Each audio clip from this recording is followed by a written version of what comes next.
حنیفه رشیدова 5 روز می شود در خانه همسایه زندگی دارد.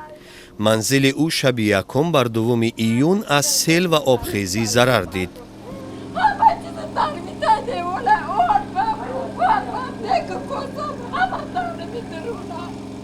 دهات گلستان بزرگترین جماعت واسع است. از سیل چند روز پیش بر طبق معلومات رسمی 7 خانه ویران و 85 تای دیگر ضرر دیدند. در مجموع 300 خواجگی از آفت ایمن نماندند. دویجوک این آوردیم ایسابی خدمون سوم ایکسای خدمون این همی بچه های نامدن اوشل دیدگی را سیون که کدیسن بعدادمون هیچ که نرسید، نه رئیس حکومت، نه معاون حکومت، نه جماعت. ساکنان گلستان از آن گله دارند که حکومت با گذشت 5 روز به داد آنها نرسیده است. یگان کسی ندیدیم، فقط ماشینای کلان دمیان میخندن میرون.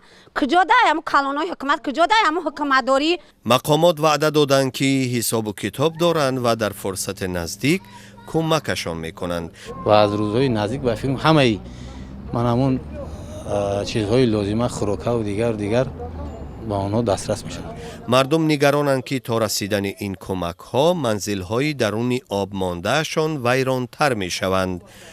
با گفت ساکنان وضع تازگی نیز روز به روز بد می شود و آنها نگران صحتی خود و نزدیکانشان هستند. آوه نمیایم بخریم.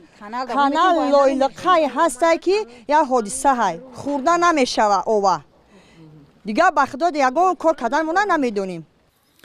با ساکنان ضرر دیده گلستان همسایه ها و نزدیکانشان کمک می کنند، می خورانند و می پوشانند. با گفتی آفت زده ها خزینه و نیروی آنها بی‌محدود نیست و دیر نمی پاید. از این رو از مقامات می خواهند از وعده به عمل گذارند.